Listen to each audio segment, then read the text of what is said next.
Good evening, everyone, and thank you again for taking the time to join us for our first ever Sienna-wide resident and family town hall.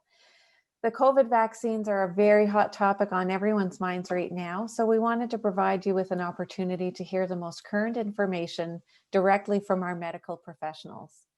As we're seeing, the rollout of the vaccine varies between the provinces as well as among each of our residences. So we hope the discussion tonight provides you with a general understanding of the vaccines and what we're doing as a company to support the rollout for our residents, families, and team members. With so many participants on this webinar, we're not able to open it up to a live question and answer period. However, we did provide you with an opportunity to submit those questions that were important to you, and we received very many. So thank you very much to everyone who submitted your questions in advance. They were very helpful in shaping the town hall content for this evening. We took the most frequently asked questions in that the pre-submitted survey and combined them into 12 themes that we'll go through, hoping to touch on most of the questions that are important to you. And we did note that some of the questions were specific to individuals. If you provided your email address and indicated the residents you're connected with, we've passed those questions along to the residents team so that they can follow up with you directly. For any of you who had a personal health-related question about the vaccine, we ask that you please reach out to either the residents team or to your personal physician as well to get the best information for you. So now I'd like to introduce you to our guests this evening. Dr. Andrea Moser is Sienna's Chief Medical Officer. She's a family physician with a focused practice in the care of the elderly, a certified medical director, and an associate professor with the Department of Family and Community Medicine at the University of Toronto. She has an extensive background and interest in the care of seniors with a focus on long-term care medicine and has been an advisor to the Public Health Agency of Canada, among other organizations. At Sienna, Dr. Moser is focused on enhancing the medical and physician support provided to our residents, as well as supporting our management of the COVID-19 pandemic and preparing for any future potential outbreaks. We are also joined by Dr. Allison McGeer, Chief Infection Prevention and Control Consultant to Sienna. Dr. McGeer is the premier infection prevention and control specialist in Canada, and we're very happy to have her with us. She's a professor in the Department of Laboratory Medicine, as well as the Department of Pathobiology and Public Health Sciences at the University of Toronto. And she advises multiple levels of government on pandemic prevention and management, including Canada's National Advisory Committee on Immunization and the Infection Control Subcommittee of Ontario's Provincial Infectious Diseases Advisory Committee. You may have seen Dr. McGeer interviewed on radio, TV, and quoted in newspapers as she's a sought-after expert in this field. With Sienna, Dr. McGeer has played an important role in guiding our teams to effectively manage outbreaks and prevent further spread of the COVID-19 virus, as well as helping us to prepare sustainable plans for the future.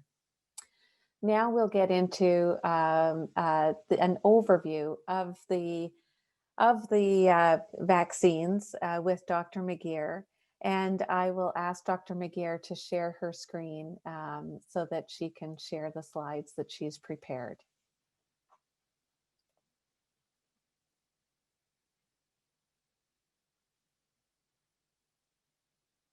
Oh, you're on mute, Dr. McGeer.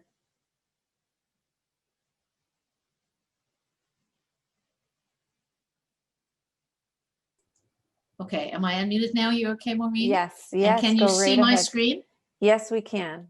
Okay, so let me get you to the right slide and see if we can get you on slideshow, and it might be working. Okay, so I'm going to try to do a really quick overview of vaccines and what's happening to vaccine rollout in Canada. And then what we don't catch here will come up in the questions, I think. So Canada has 7 vaccines against COVID-19 that we're counting on. And so the top ones are the mRNA ones, and those are the two that are now licensed and being used in Canada. One of them made by Pfizer and BioNTech, and one of them made by Moderna. After that, the next one that's coming, in all likelihood, is going to be the AstraZeneca vaccine, which is licensed in the United Kingdom now, and will likely be licensed in Canada sometime in the next 2 months. And the Janssen vaccine. And then at the bottom of the list, because they're going to come later, are the regular protein vaccines, the way we usually make vaccines. And there's 3 of them on the list. One of them is actually a Canadian-made vaccine by a company called Medicago, and the other 2 are international. So now I'm going to apologize for 2 slides in this presentation, and this is one of them. Okay, now, so take yourself back to grade 9 biology, which was a long time ago for me. Okay, so it's okay if it is for you. Our genetic material for big viruses and for humans is DNA. DNA copies itself to RNA, and messenger RNA is sent from the nucleus of the cell where the DNA is into the rest of the cell, and that RNA is then transcribed into the proteins that your cell needs to survive and do its business and generally keep you alive. Most of our vaccines, up until this point, most of our vaccines are protein vaccines. So you identify which protein stimulates people's immune system. You give them exposure to that protein. Their immune system gets to practice on that foreign protein. And when you actually meet the infection, the proteins, generally those ones on the cell surface, your body is immediately able to say, it's like trained and practiced. It recognizes an enemy and it says, okay, I'm going to fix this. And there's a whole bunch of cells that have practiced and are ready to go and prevent infection. Protein vaccines, we've done very well on a lot of things by protein vaccines, but they're relatively difficult and slow to make. And so the first vaccines that we're getting for COVID are not regular protein vaccines. They're nucleic acid vaccines and viral vector vaccines. And the nucleic acid vaccines take not protein, but messenger RNA. And in order to get cells to be persuaded to take up messenger RNA and to copy it into protein, right? So what these vaccines do is you give somebody the messenger RNA, the cell copies that messenger RNA into protein, and then you make the protein, and now your immune system practices on the protein and is ready to go when you get infected. And then the mRNA just dies out in the cell. It's a lot of technical know-how to have persuaded cells to take up mRNA and copy it. But now that we've figured out how to do it, it turns out to be brilliant, okay? And people for the last 25 years have been working on mRNA vaccines. We've never had one licensed before, but there are a bunch of them that are in phase 1 and phase 2 clinical trials. And one of the very interesting things about COVID is that mRNA vaccines have been going fairly slowly, because we were worried that they weren't going to be very good. People started making them to attack cancer cells. And when you make them to attack cancer cells, it's really hard to get them to work as well as you want them to. And we thought it might be like that with viruses and bacteria too. So we've been kind of slow. So after the pandemic is over, you're going to see an explosion in mRNA vaccines, because now it's like we've got this COVID vaccine that is awesome, okay, really effective, which we weren't honestly expecting with mRNA vaccines. The second kind of vaccine, and this is the kind that AstraZeneca is you take a different virus, you damage it so that it can't copy itself, and then you persuade it to take up part of the DNA from the coronavirus, and when you inject it, that virus cannot copy itself, but it can make protein. So it makes the protein that you want it to make, and then we get back to exactly the same thing as if you gave a protein vaccine. And again, we don't use very many viral vector vaccines. The new Ebola vaccine is a viral vector vaccine, very effective. But these again are new vaccines, but lots of reasons to believe that they're safe and effective. Okay, and We were all at the beginning of December really pleasantly surprised at how well these vaccines work, including in some older people, not yet frail elderly people who live in long-term care, but a substantial number of people over the age of 65, and they really work well. Okay, so everybody's big concern, I think, at the beginning of this is, you know, we didn't know about this virus until January, and at the beginning of December, we're licensing vaccines. That's really too fast. And the answer is, it's because we were working at it, okay? So our previous record for a vaccine is mumps vaccine, took us 4 years from concept to getting it licensed, okay? So we're not actually dramatically faster, but we're faster for a number of reasons. The first is people have been working at this, okay? We knew a pandemic was coming. We didn't know what it was going to be or when, but we knew it was coming. And so regulators and vaccine manufacturers have been working together for a long time to try to figure out how to do it quickly, okay? Everybody in the vaccine world worked 24/7, okay, since March. Companies actually rented hotels next to their labs so that people could sleep in shifts so that you could do the work to get this done. And in addition, we did things like, you know, normally you make the vaccine, you test it, you make sure it's going to work, you go to the government and you license it, and then you set up the manufacturing facility. This time what we did was we set up the manufacturing facilities and we started making the vaccines to use before we knew if they worked. And you're going to look at me and say, well, that was stupid. You know, you're going to waste a lot of money doing that. But the answer is this vaccine is so important in terms of saving lives and getting our economy back on track that it was worth doing that, okay? But what that meant was we approved these vaccines and then 2 days later, the vaccines are here. And it feels really fast. But in fact, all of the same safety things got included in this vaccine. We didn't evaluate it any differently. We just worked really hard at doing it fast. Now, second thing you need to know is when we start with a new vaccine, we don't know how long people are going to be protected for. We do trials in a reasonable range of people, but we never do them in pregnant women until we know it's safe in other people. We tend not to do them in people who are immunocompromised. So there's always a bunch of population subgroups where we don't know whether the vaccine is going to work or not, and we have to find out. And when we do the big phase 3 clinical trials, we vaccinate, so the Pfizer clinical trial vaccinated about 30,000 people. That's a lot of people, but it's not enough to know whether there's a 1 in a million adverse event. So right at the very beginning, you're always worried that there might be some very uncommon serious adverse event with the vaccine. We're going to come back to that in a minute. Okay, now, this is the second slide I'm apologizing for, okay, because it's a difficult and technical slide to read. But this is the slide for the Pfizer vaccine. The Moderna vaccine looks identical. They are made by different companies. They are not identical, but they are very, very similar. And from your perspective and mine, they're exactly the same, okay? The differences between them as far as we can tell are minor.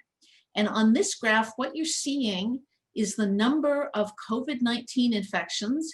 And in this red line are the number of COVID vaccine infections that happened in people who got the placebo, not the vaccine in this trial. And the blue line is the people who got COVID infections who'd been vaccinated. And the reason this is important is you look here, these lines start to separate at 10 days. And then they continue to separate. Really, after 10 days, almost nobody in the vaccine arm gets an infection. Not quite nobody, but almost nobody. So this is the whole discussion about first dose and second dose. And this is the reason, okay, because you see us going out, we're out here at 112 days after your first dose of vaccine, okay? And there's no evidence that vaccine immunity is waning yet. So that's why people are talking about, we want to start with when we don't have very many vaccines, we want to get a first dose into everybody. And some people may be getting a second dose late. If you need to get a second dose late for any reason, the answer is don't worry about it, okay? Second doses are coming. You need a second dose to give you a boost to make the vaccine last longer, but you don't need it exactly on time. You don't need to worry about it, okay? So get your second dose, but don't fuss if you have to wait for it. Okay. Now, one of the really difficult things has been watching all of us struggle with how much do we know about this vaccine and who can and cannot get vaccinated. And in Ontario, we just today changed the recommendations to make them simpler and to include more people. So the people who cannot get vaccinated at the moment are people who are known to be allergic to polyethylene glycol or polysorbate. You look at me and say, how would I know that? Okay. And the answer is, if you're allergic to those things, you would know. Okay. Because you would have had an allergic reaction to something. They're in skin creams. They're in the bowel preps that you use for colonoscopy. And in fact, serious allergic reactions to these vaccines are a little more common than they are to some other vaccines, but we're still talking about so we're still talking about 5 per million people vaccinated. So serious allergic reactions do happen, but they're really rare. And that happens with any medication or any vaccine. If you have such severe bleeding that you can't have an IM vaccine, so some people with hemophilia, when they haven't just had clotting factors would come into that category, then you have to worry about it. And we're still recommending that pregnant women and children don't get vaccinated because for pregnant women, we just don't have enough safety data yet for pregnant women, and we're very, very fussy about potential risks to pregnant women and being sure. So people are working on that now, and it's not because there's a reason to think that it's not going to be safe for pregnant women. It's just that we don't want to recommend it widely until we're absolutely sure. So what's changed in Canada in those recommendations are that we said originally that we weren't going to vaccinate immunocompromised people and people with autoimmune diseases. And that's mostly because we're worried that the vaccine might not work as well. But the truth is that it's really hard to study how well vaccines work in people who are immunocompromised because there's so many different ways you can be immunocompromised, and they all might have a different impact on vaccines. And so at least for residents and staff and caregivers in long-term care where the risks of COVID are very high, we've just said we're confident enough that these vaccines will be of some benefit that you should just get vaccinated, okay? Similarly, we said initially that we were worried that people who were on anticoagulants might have bleeding, but we've figured that out now and we're okay, and you don't need to worry about it anymore. And we also, I think we tend to lump pregnant and breastfeeding women together, but we've also figured out now that pregnancy certainly is something we want to be really careful about, but breastfeeding is not a circumstance where these vaccines are going to pose a risk to infants. So people who are breastfeeding are now fine to get vaccinated. And I will apologize for everybody involved about how confusing this has been. You know, my best defense is it's a pandemic and everybody's doing their best, but life is not perfect. Okay, now, how are we doing with vaccinations in Canada? So this is vaccination rates by country. Okay, there's a lot of people below us, I will say. Okay, but we really have been struggling to get our vaccination programs going. So Israel is the best in the world.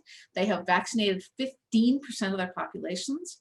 The UAE and Bahrain have been using a Chinese vaccine that is not licensed in most of Northern Europe or North America, and they're not doing badly. The United Kingdom's at about 2%, and the United States, this is a graph from a couple of days ago, the United States is now also about 2%. And some of the Northern European companies who started later than us, because the European Regulatory Agency took an extra couple of weeks before they approved it, but some of them are still doing better than we are. We're at about 0.4%.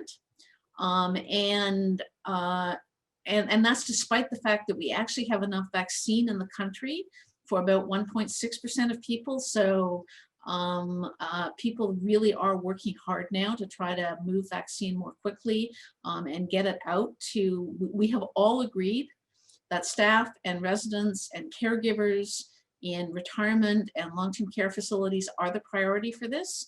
And people are working really hard to do it, but we are, our system in Ontario is struggling a little bit with this. So please bear with us as we try to get it organized. Okay.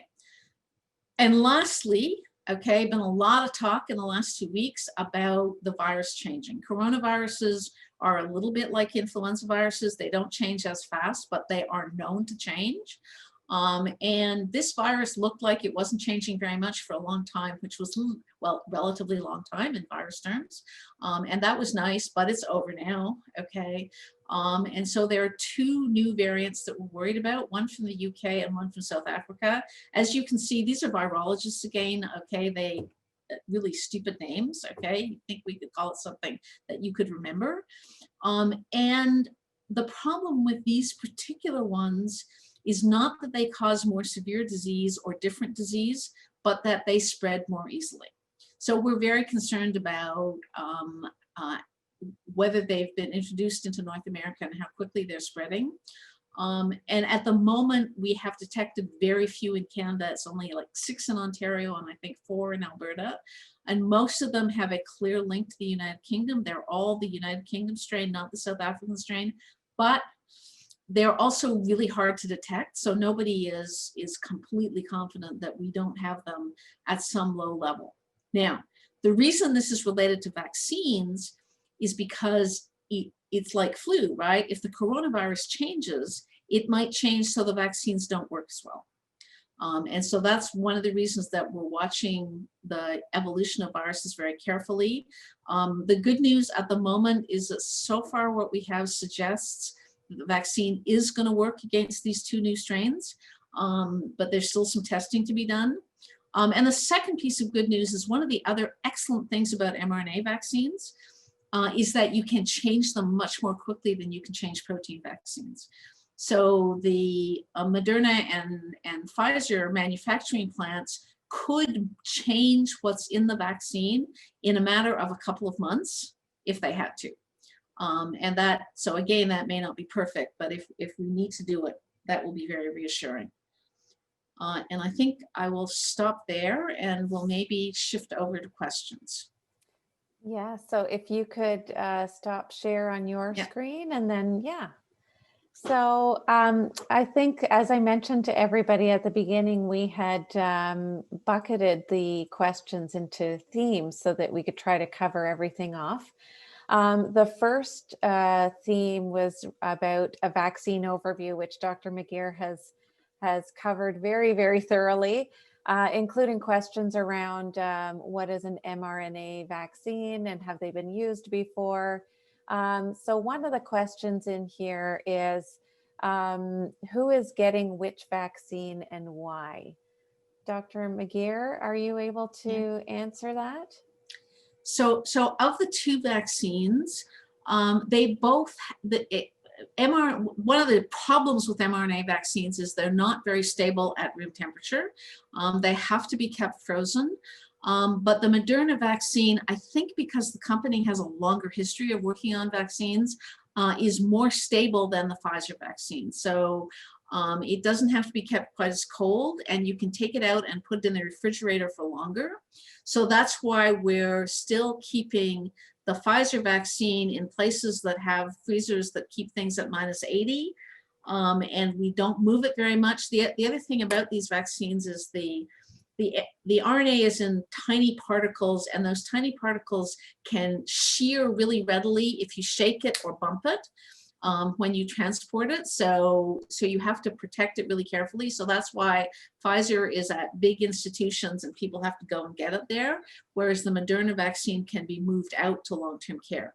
It's not because there's any difference in the vaccines other than how stable they are to being moved around and how cold they have to be kept. Okay, thank you. So maybe we'll move to the next slide now. In terms of safety, I think you spoke about some of the safety aspects of the vaccines. Is there anything that you can share around the short or long-term side effects that are being seen, or if there are any? So these are what people call relatively reactogenic vaccines. So that means that your immune system responds well to them, and you get side effects in the first day or two, same as with any other vaccine generally. Sore arm, sometimes a fever, just not feeling very well for a day or two. The good news is that, well, there's two pieces of good news for those of us who are older. The first is that if you do get side effects, it's your immune system kicking in. And these, so you're more likely to get side effects to these vaccines than you are to flu vaccine, but you're less likely to get side effects than you are to the zoster vaccine. So they're, in terms of those side effects, they're in between those two vaccines. And at least as far as we know, there's nothing to choose between the Moderna and Pfizer vaccines in terms of how common or severe side effects are. I think when we get out and we start seeing them face to face, we'll have a better sense. It's possible there's a bit of a difference, but not very much. One of the things that I didn't tell you regarding safety is when you looked at that slide of how many doses have been delivered, we have now delivered in the world more than 12 million doses of these vaccines. And so now we really do have enough people vaccinated to be very confident about rare, severe adverse events. Okay, people are still working on it. We're still going to be looking very carefully for a while, but 12 million doses is a very large number, and there are no safety signals yet, except the very occasional serious allergic reactions. Okay, and that last question is really good news. Okay, the older you are, the fewer side effects you get. Okay, so there are not many benefits to being older, okay, but not having so many side effects to vaccines is one of them. That's good. So moving to the next slide. So this topic is really around eligibility and who is either eligible or should be considering, what should people consider when they're thinking of getting the vaccine. Dr. Moser, is this something that you can respond to? Sure. So really great to see everybody on this call tonight. This is a really hot topic, clearly. So yeah, what we're learning is that definitely somebody who has never had COVID absolutely is eligible to receive the vaccine. That's who we really want to make sure is getting this if they haven't had COVID. But we're also knowing that we don't know how long your immunity lasts after you have had a COVID infection. And so if you were previously positive with COVID and you have recovered and don't have active symptoms, you can then be eligible for the vaccine. And we really don't know how long after having COVID. Is there any time that you have to wait? Right now, they're saying as long as you're symptom free and you're through an episode of COVID. It could have been 6 months ago. It could have been a month ago. It could have been as early as 2 weeks ago. So those people are eligible for the vaccine. Someone who has cold symptoms, as with anything else, we want to know what your side effects might be from the vaccine. So it's not advisable to take any vaccine if you're potentially ill or not well. So we would advise that you would wait until those symptoms have resolved before getting the vaccine. We know that when you have a vaccine, you can have a slight temperature, you can have a headache, you can have muscle aches. So you want to make sure that those are vaccine side effects and it's not more serious symptoms from the cold or other virus that you might have. And I think Allison spoke about the immune suppression and allergic reactions. So initially it was really if you have any severe allergic reaction at all, that you shouldn't be getting this vaccine. And now we're learning it's more those components of the vaccine. I think it's still, though, if you have a very severe allergies, there's still a question around that. Correct, Allison or Dr. McGeer? Sorry. So people have said things a little differently. The United Kingdom, because they saw a couple of allergic reactions in the first couple of days, are saying that you should be really careful if you have severe allergic reactions. The United States and Canada are saying really, we think it's specific to the polyethylene glycol.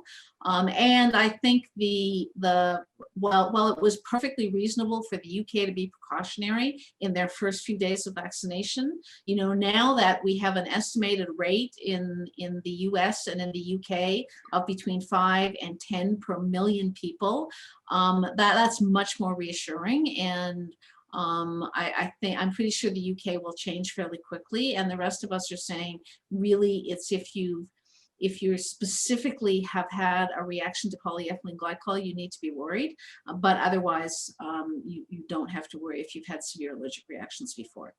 Okay. Yeah, and I think I also saw a comment in the chat about if you're immunocompromised, and we know a lot of people who are elderly and frail, who are living in long-term care, living in retirement home, have many other medical issues that they have, and maybe immunocompromised. But we know that this virus, when it gets to those people, it's devastating. It's very severe illness that can happen.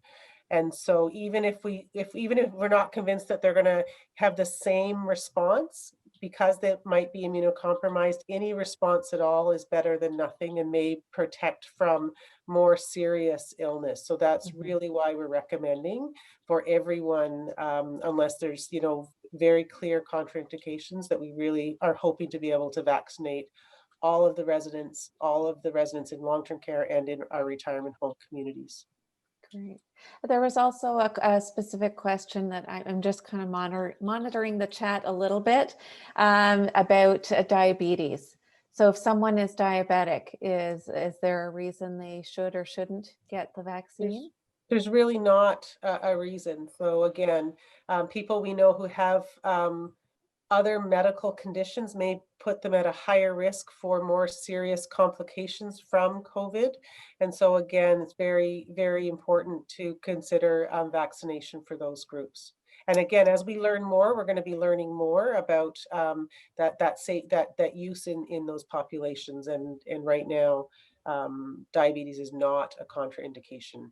Okay. We do know that people with diabetes are more likely to become severely ill if they get COVID. So they are in the group of people that we are worried about. And generally speaking, illnesses that don't compromise your immune system, and diabetes does not affect your immune system directly, don't have a big impact on your response to vaccines. So there's no reason to think that somebody who's diabetic is not going to respond well to the vaccine, and a good reason to worry about their response to COVID. So it actually would push you a little bit in the direction of saying getting vaccine would be more important for you. Okay, thank you. So maybe we'll move on to the next topic, timing for the vaccine administration. Dr. Moser, can you speak to how it's coming into our residences? So I would love right now to put up a lovely Excel spreadsheet with or a map of the province and say, on January 10th, this is the region, on January 11th, this is the region. That's just not how it's happening. And I do want to say that the public health departments in each region are working this through. The hospitals are also working this through. There are groups of physicians who are stepping up and saying, we're here to help and administer vaccines if you need more people on the ground to do it. So there is a lot of really goodwill here to get this out as quickly as it can get out. And I think one of the things that we are learning is that you're not going to be notified to say your facility where you have a loved one or where you're an essential caregiver is going to have a vaccine clinic 3 weeks from now, and please pick your spot. It's maybe a call that comes out saying, we were just notified that we're going to have vaccine clinic at 2 o'clock Saturday afternoon. Can you come? And so one of the things that we're learning is that it really is changing day by day. We heard today that some of our residences were notified that they're next in line for receiving the vaccine. We do know that the long-term care homes staff were the first group, and they were offered the Pfizer vaccine at the hospitals. The second group has been the residents in long-term care. We've all, I'm sure, heard on the news that our premier is putting a lofty goal that all of our residents, staff in long-term care will be vaccinated by January 21st. So this is moving fast and furious. So by the time there's a new president in the United States, we should have all of our staff and residents in long-term care vaccinated. So that's the race that's on.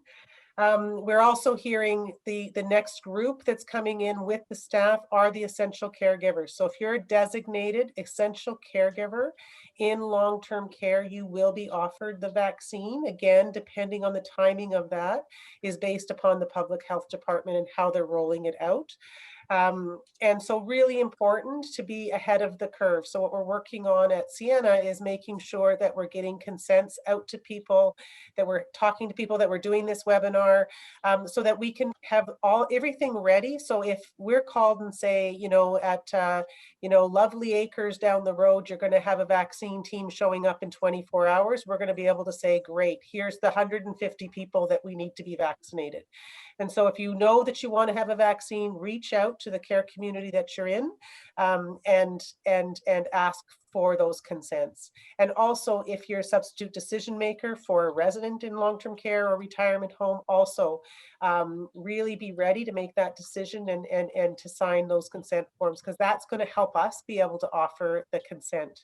And then is the vaccine accessibility different for hot regions and non-hot regions? At this time, it doesn't seem to be.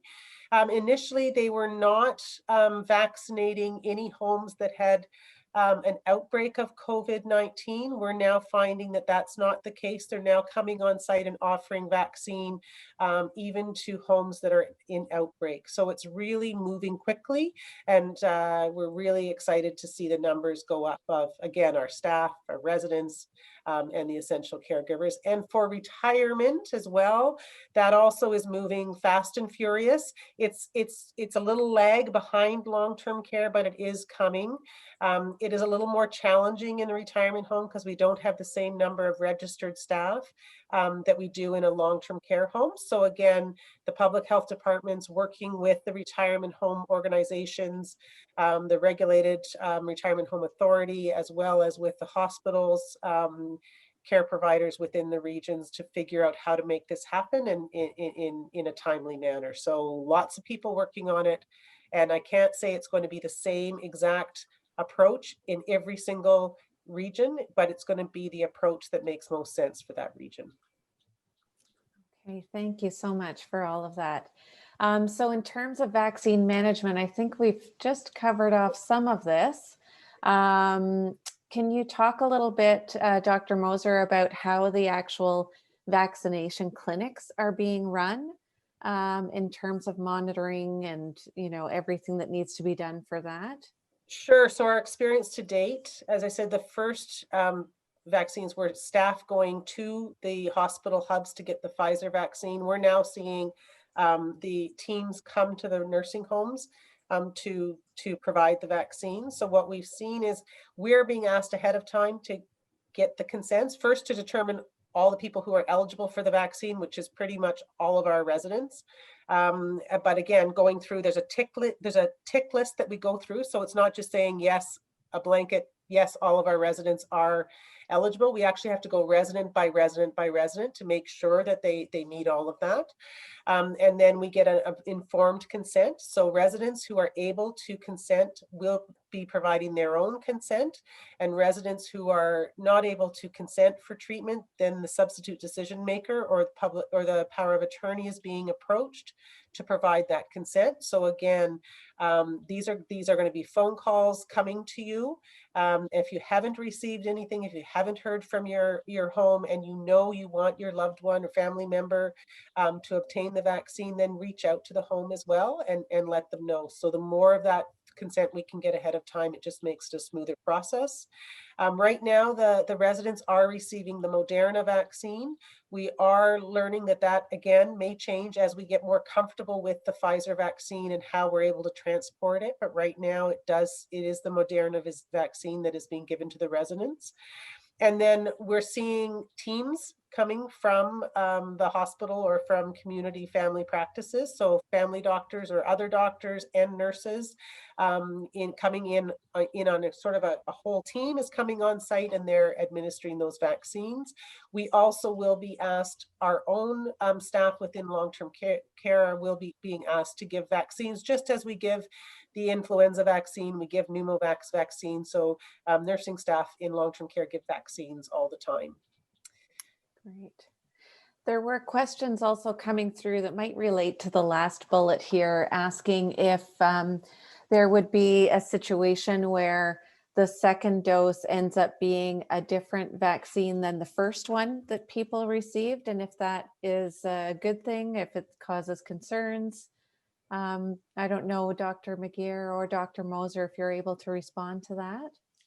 Yeah, so generally when we give vaccines, we do the studies with one particular vaccine, and both your first and second doses, or your 3 doses, if it's a vaccine that needs 3 doses, are with the same vaccine. And because of that, because we're just a little more comfortable with giving the same vaccine for all the doses, because that's what was done in the randomized controlled trials.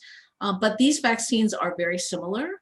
And so both the United Kingdom and Canada have looked at the data and the similarity between the vaccines and have said, you know, we're going to try to give people the same vaccines, but if there's, you know, production issues with one vaccine or some problem, there's no reason to think that having a different vaccine for your second dose isn't going to be as good. So we're going to be, I think we have enough vaccine coming that it's not going to be an issue. We are going to be able to give second doses to people with the same vaccine, but we may decide not to, and there will be studies starting now, okay, testing to see what happens if you get different vaccines rather than the same vaccine. So in another 2 or 3 months, we'll know a lot more about how freely we can interchange these vaccines over time. Okay. Remember also that you don't have to worry if your second dose is late. Yes, that actually came through as well. Thank you for that. So the next bucket of topics is around whether it's the vaccine is voluntary or mandatory. Dr. Moser, is this a topic you can speak to? Sure. So right now, absolutely, the vaccine is voluntary. And again, it's understanding the benefits of it and in making that decision. There's a question of whether it would be mandatory. Right now, we're not hearing that it's mandatory. It's right now, it's voluntary, as with other vaccines that we have. And then I think there's another question for that, right? Yeah. So what happens, I guess, and I've seen it coming through in the chat as well, if somebody chooses not to get the vaccine, will there be any restrictions placed on them, or you know, will they have challenges perhaps accessing and visiting their loved ones, and how will that work? Yeah, so right now, no restrictions. So if you are, you know, an essential caregiver coming in to visit in long-term care and you haven't had the vaccine, you won't be restricted. Not to say what would happen in the event of an outbreak in a home, if that might be different, but right now there is not a restriction in terms of people who have or have not had the vaccine. All of the PPE, so the personal protective equipment that's being required, that will continue to be required whether you have had a vaccine or not had a vaccine. There may be potential down the road that some of that may change, but right now, still having to have the personal protective equipment, still having to have the nasopharyngeal swabs on a regular basis if you're coming into a long-term care home. None of that will change at this time. Okay. And if you don't mind, maybe if we could go back to the previous slide. I think we actually missed one of the key topics on there was who is available. So during the vaccine clinics, who is on site, on hand to address and support any reactions that might occur?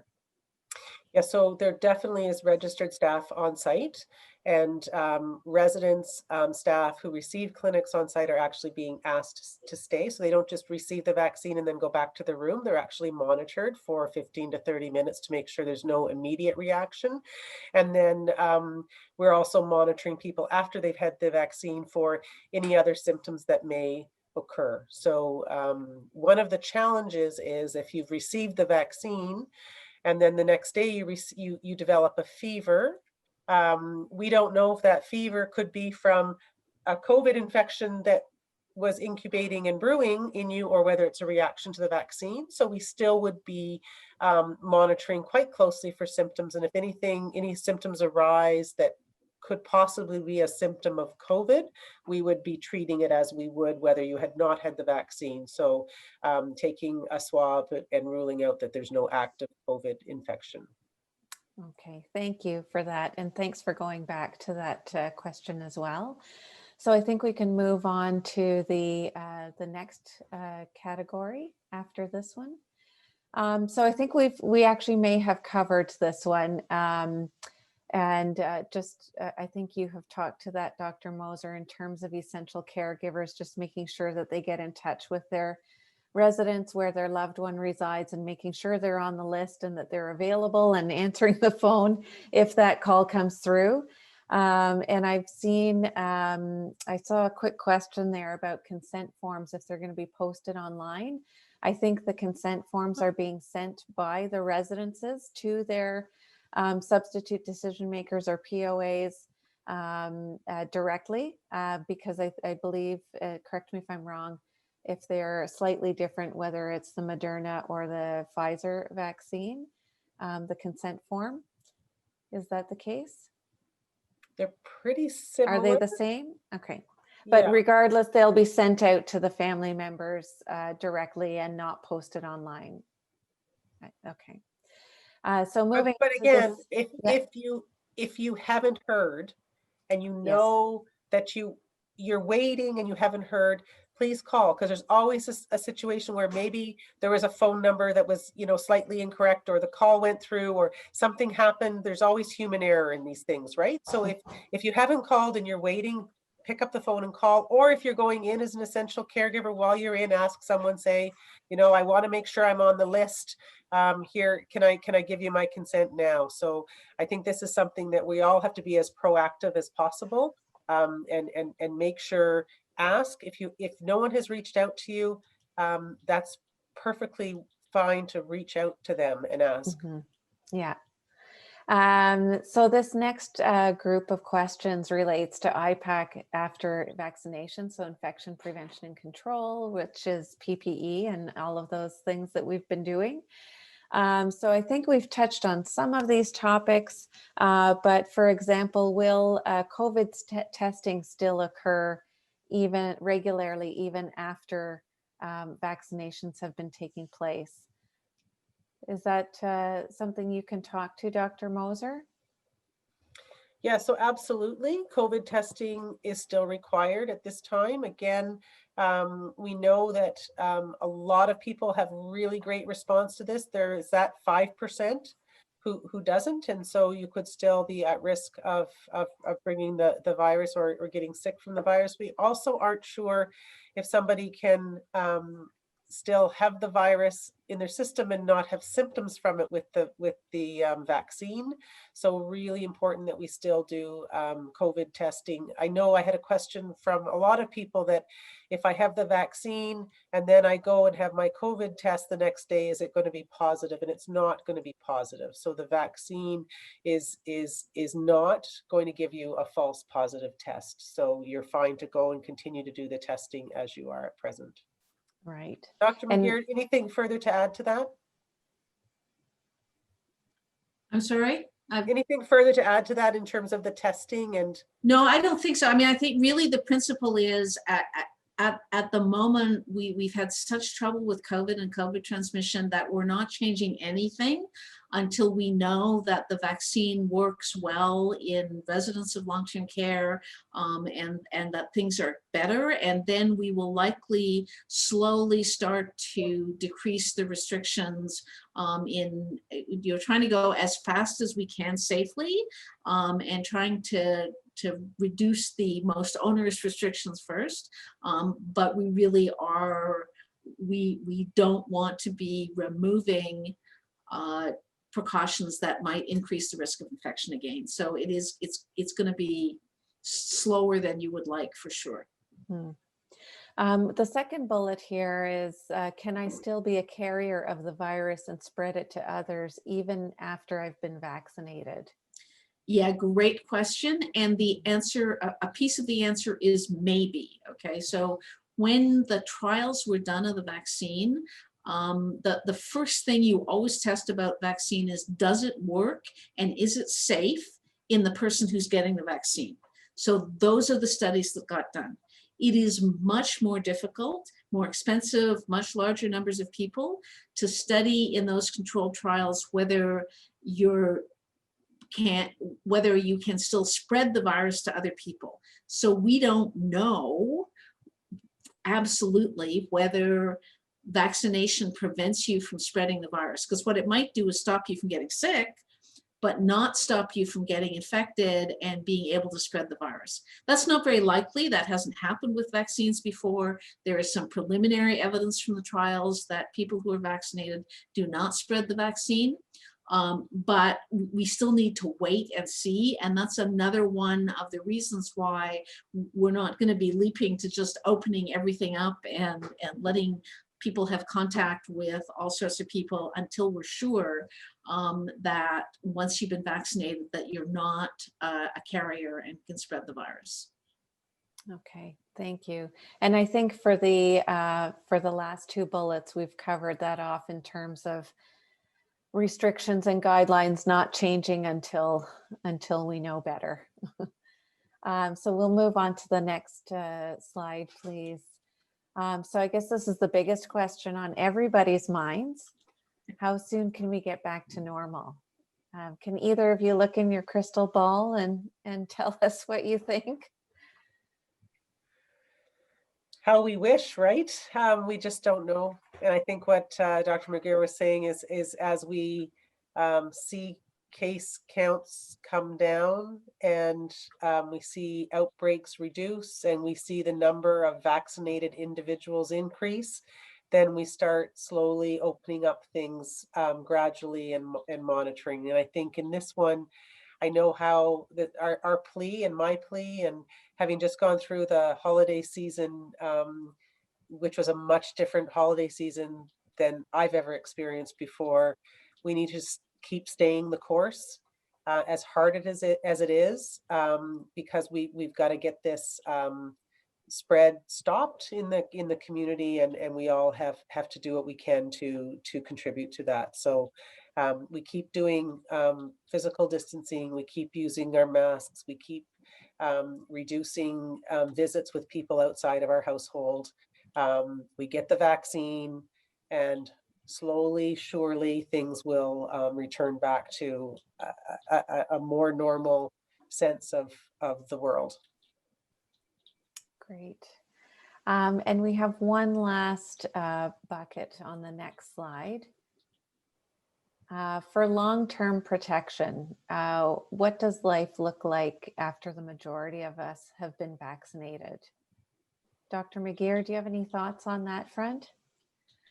So the plan is when this pandemic is over, that we will be back to normal. Okay, it's a question of how long that's going to take, and that's complicated because we're not sure what a majority of us actually turns out to be. It's probably some number between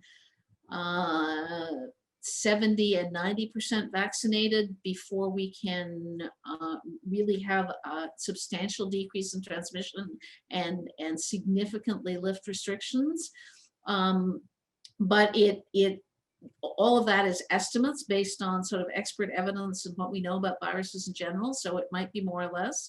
And of course, we don't know how many people are going to choose to get vaccinated over time. So that's going to play into how long it takes to get us out. So it is, I think eventually life will be what we used to think was normal, although I'm a little afraid that I'll have forgotten it by then. It's just a question of how long it's going to take.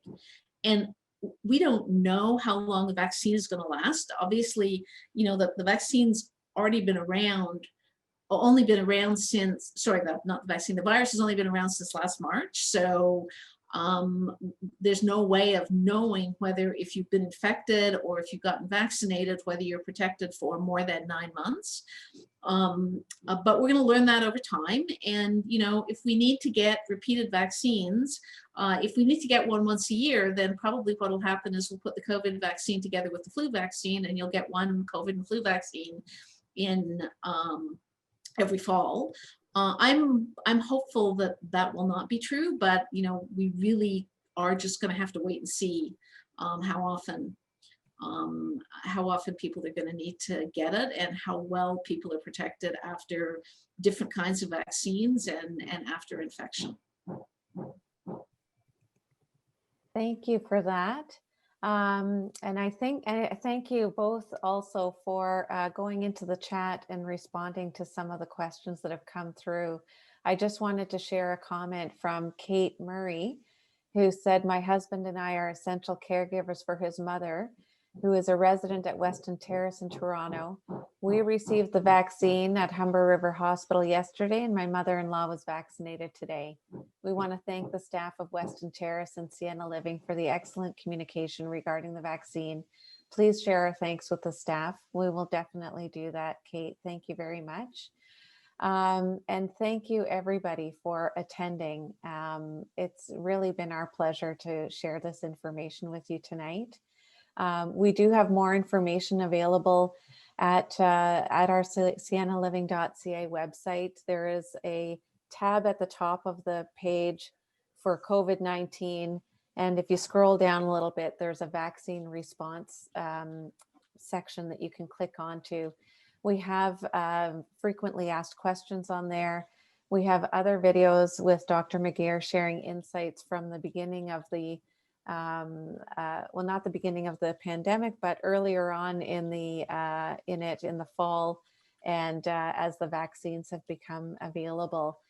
So do either of you have any closing thoughts that you'd like to share with our families and residents tonight? So I'm just pointing out to people, somebody asked whether I'd had my vaccine, and I feel a little bit guilty about having had it, but the truth is that I got my first dose today because my research work means that I need to be in long-term care facilities, and I'm torn between feeling guilty because we haven't managed to vaccinate all the essential caregivers and staff of retirement homes and long-term care before we get there, but I promise you that we are working as hard as we can to do that as fast as we can. Thank you. And yes, some people have been asking if this video, the video or recording of this session will also be available on our website in the same spot. So please have a look for that there. If you know any other family members who weren't able to attend tonight, please direct them to that site so they can see this recording.